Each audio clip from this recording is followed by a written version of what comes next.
As parents, we all want the best for our children. We want them to be happy, safe, and have a bright future. But what if, without realizing it, we are raising children who are doomed to fail while believing we are preparing them for success? Exhausted and anxious parents constantly controlling every step, every grade, and every emotion of their children. Unknowingly, they are transmitting the most dangerous message of all: you can't do it without me. And so, without bad intentions, we turn love into control and protection into a golden cage. The true success of a child is not measured in medals, grades, or external recognition. It is measured by their ability to handle frustration, their emotional strength, autonomy, and inner peace. Educating for success is not about preparing them to win all the time, but about teaching them to rise again, to make an effort, and to believe in themselves, even when things don't go well. In this video, I want to help you understand why so many parents with hearts full of love end up unknowingly sabotaging the emotional strength of their children, and how we can reverse this pattern before it's too late, because the true success of a child begins with the emotional balance of their parents. We live in a culture that has led us to believe success is measured in grades, diplomas, and medals. Well-intentioned parents push their children to perform more, to stand out, and to never fail. But real success, the kind that lasts and gives life meaning, doesn't come from performance. It comes from emotional balance. I've seen children with stellar records and blank expressions, and others with average grades but an admirable joy and strength. A child's brain doesn't thrive under pressure. It flourishes with love, presence, and boundaries that provide security. A child's brain functions like a delicate emotional laboratory. When they feel loved, the amygdala calms down, the prefrontal cortex activates, and curiosity, creativity, and memory emerge. But when they feel judged, compared, or pushed beyond their limits, their body produces cortisol, the stress hormone. This excess blocks their concentration, extinguishes their motivation, and traps them in a sense of, I am never enough. Educating with fear or excessive demands doesn't create champions. It creates insecure, exhausted adults with fragile self-esteem. A child, like a plant, needs time, light, and constant care. If you try to make it grow by pulling the stem, you break it. But if you water it with patience, nurturing words, and supportive gestures, it will grow strong and free. Self-esteem is not built through empty praise or constant rewards. It is built through the look of a parent who communicates, I love you for who you are, not for what you do.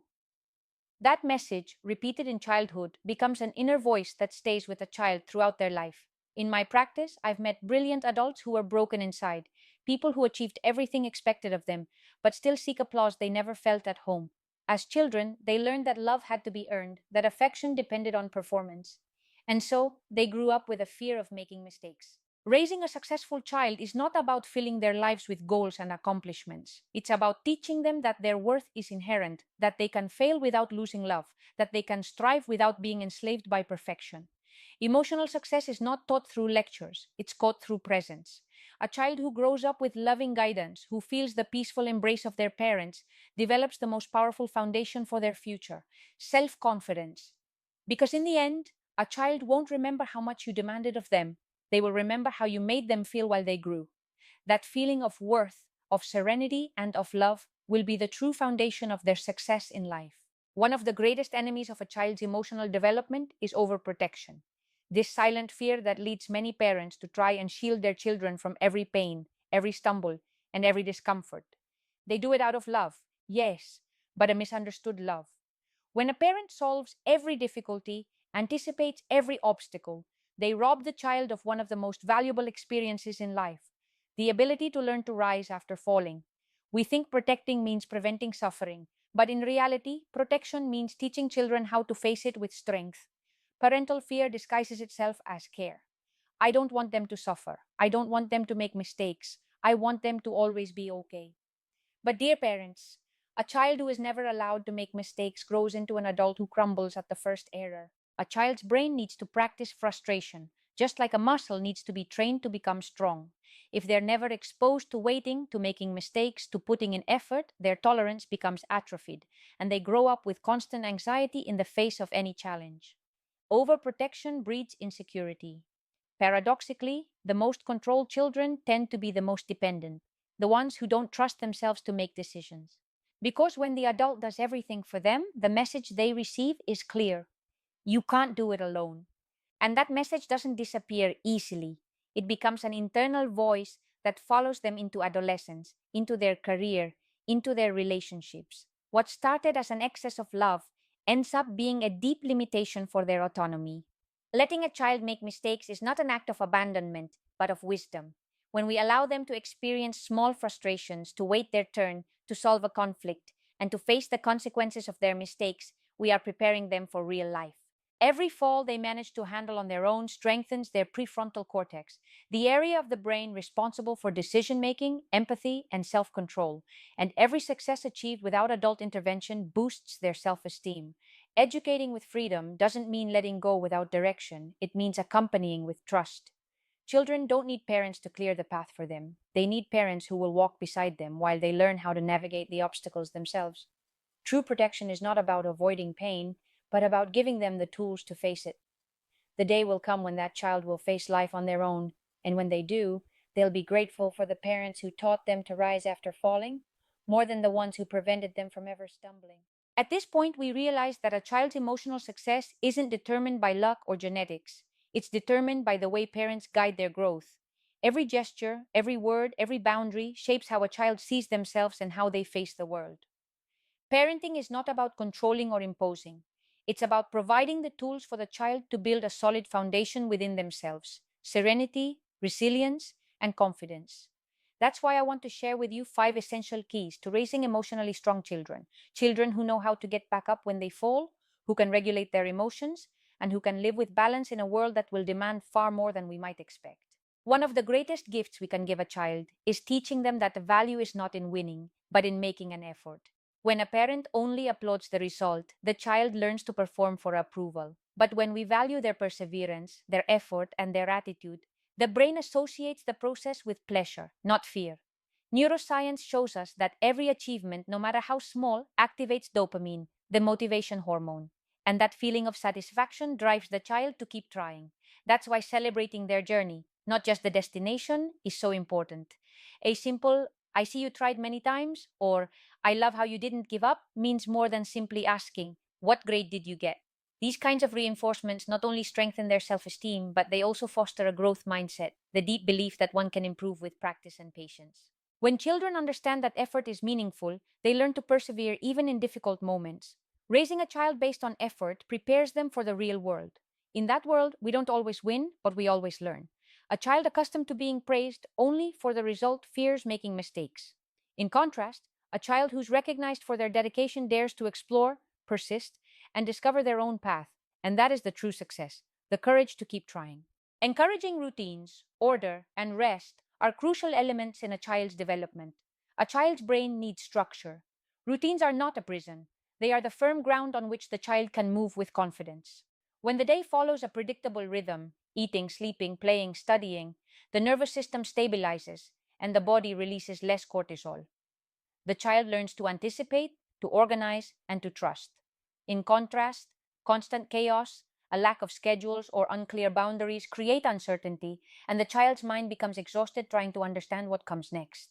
External order creates internal order.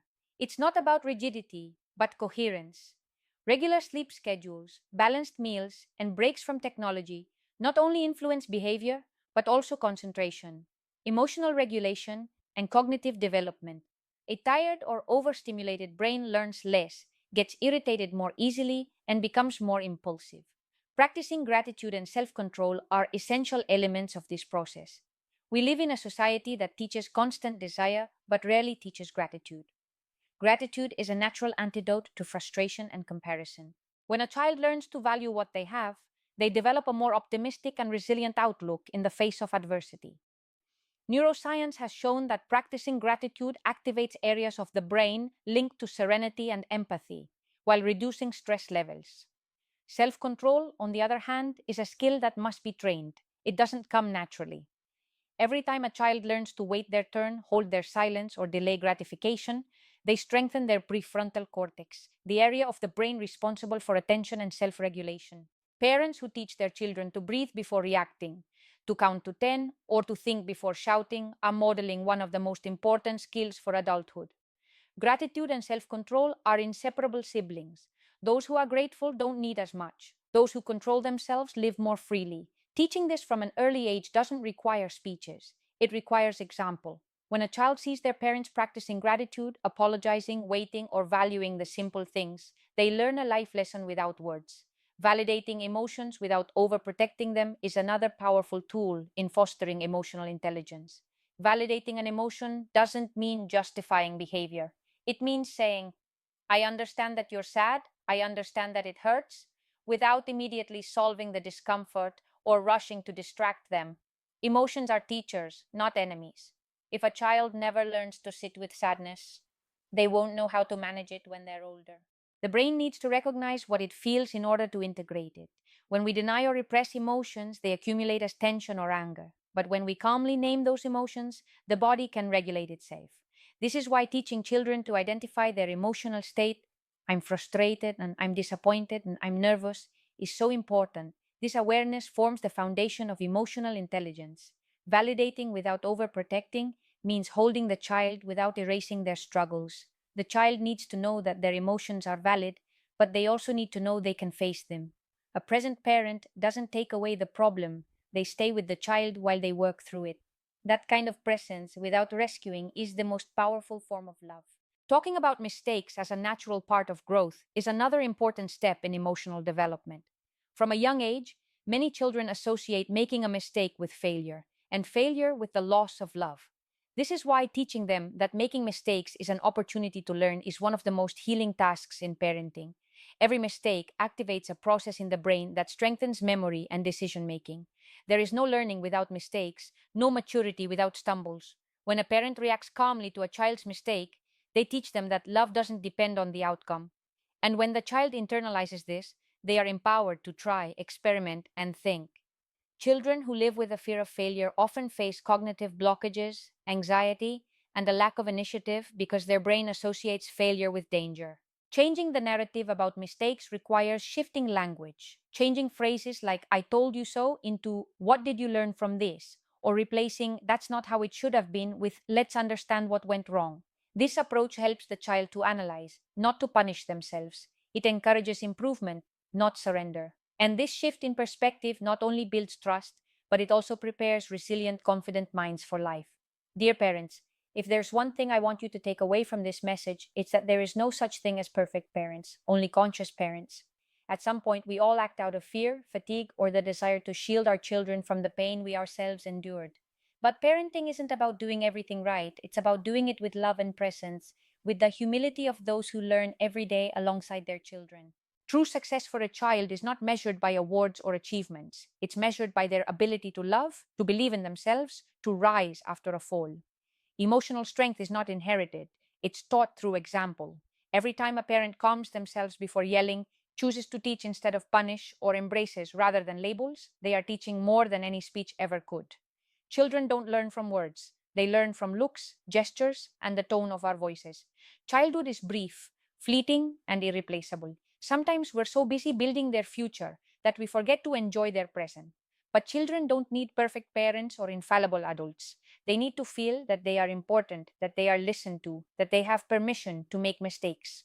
A child who grows up surrounded by calm, loving, and affectionate parents doesn't just feel loved, they feel capable. And that combination becomes the foundation for all their future success.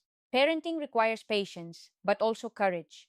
The courage to let go of control, to avoid comparisons, and to allow the child to explore, stumble, and discover themselves. Overprotection is a form of fear. Confidence, on the other hand, is a form of love. When a child feels their parents trust them, something inside their mind ignites a sense of competence, an inner voice that says, I can do this. And that voice will follow them for life. As parents, we are constantly shaping our children's world, emotionally, mentally, and physically. Every action we take, every word we speak, and even every silence we hold impacts them deeply. One of the greatest gifts we can give our children is the ability to navigate the world with resilience, confidence, and a solid sense of self worth. But this doesn't happen by accident. It happens by creating the right environment, providing the right tools, and most importantly, modeling the right behaviors ourselves. In a fast paced world where everything demands attention and everything is rushed, our children look to us for a sense of direction, stability, and trust. They need to know that they can count on us to lead them, not by controlling every aspect of their lives, but by guiding them with love, patience, and trust. This is where the concept of autonomy comes into play. Autonomy isn't just about letting our children make decisions for themselves, it's about teaching them to trust their own judgment, to believe in their ability to solve problems, and to know that making mistakes is a part of learning. The sooner we let them take ownership of their actions, the sooner they begin to develop the skills necessary for becoming independent, self sufficient individuals. The act of letting go isn't about distancing ourselves, it's about empowering our children to face the world with confidence. Children who feel secure in their autonomy are more likely to be emotionally stable and less prone to anxiety because they've been given the chance to manage their own lives step by step. Boundaries are also a crucial part of fostering this autonomy. Many parents confuse boundaries with control or restriction, but in reality, boundaries are the framework that provides safety and security. When a child knows what's expected of them, they can navigate their world with greater confidence. Boundaries are not walls that keep children confined, they are guideposts that help them know where they can and can't go. Without these boundaries, children are like ships without rudders, drifting aimlessly, unsure of where to go next. They need those boundaries to understand that there are rules they must follow, not because they are being punished, but because these rules help them stay safe, healthy, and emotionally balanced. But there's a fine line between creating boundaries and being overbearing. Overprotecting, while it comes from a place of love, can sometimes be harmful. When we prevent our children from experiencing discomfort, failure, or frustration, we prevent them from developing resilience. A child who is never allowed to experience failure or who is shielded from every disappointment will struggle later in life when they face setbacks. The reality is, failure is inevitable. But the ability to handle failure with grace and the ability to learn from it is what sets emotionally strong adults apart. It's essential that we, as parents, allow our children to fail in a safe environment. This means giving them the space to make mistakes, to learn, and to grow. Failure doesn't have to be something to fear, it can be a valuable learning tool. When children are allowed to make mistakes, they begin to understand that failure is not the end of the world. It's simply a stepping stone towards success. Overcoming failure, learning how to process frustration, and developing perseverance are all life skills that children need to succeed as adults. Emotional intelligence is another key factor in developing a well rounded, emotionally strong child. Children who are taught to identify, understand, and manage their emotions are better equipped to deal with the stresses of life. When parents model emotional intelligence, they teach their children how to respond to situations in a calm, measured way. This doesn't mean suppressing emotions or pretending to be perfect. It means recognizing emotions, processing them, and learning how to express them appropriately. A child who knows how to handle their emotions is less likely to engage in harmful behaviors when they're upset, and they're better equipped to cope with challenges that life throws at them. Modeling this emotional intelligence starts with us as parents. Our children are watching us constantly. They observe how we react to stress, how we handle frustration, and how we navigate difficult emotions. If we show them that it's okay to be upset, but that we can handle those feelings calmly and with resilience, we give them permission to do the same. If we model positive ways to cope with stress, whether it's through deep breathing, talking about our feelings, or taking time to relax, our children will learn those same coping mechanisms. In addition to these emotional skills, gratitude and self control play an integral role in building a strong foundation for success. In a world that constantly encourages more, more, more, it's important to teach our children the power of appreciating what they have. Gratitude helps children develop a sense of fulfillment and reduces the tendency to compare themselves to others. This, in turn, fosters a greater sense of happiness and contentment in life. Self control, too, is a skill that needs to be nurtured from a young age. The ability to resist impulsive actions, delay gratification, and make thoughtful decisions is a key predictor of long term success. The more a child learns how to control their impulses, the better they'll be able to handle stressful situations, make thoughtful decisions, and persevere in the face of challenges. Both gratitude and self control are skills that can be developed over time, and they are best taught through practice and example. Lastly, we need to remember that love is at the core of everything we do as parents. Love is the foundation on which all of these skills, emotional intelligence, autonomy, resilience, gratitude, and self control, are built. Love doesn't mean giving in to every demand, and it doesn't mean solving every problem for our children. Love means showing up consistently, being present, and providing a safe space for our children to grow. It means giving them the tools they need to succeed and allowing them to navigate the world with confidence. Parenting is not about being perfect. It's about being present, patient, and understanding. It's about creating an environment where children can thrive emotionally, mentally, and physically. And when they're given the right tools, love, boundaries, autonomy, and emotional support, they will not only survive, they will thrive. This is the true meaning of success for both parents and children alike.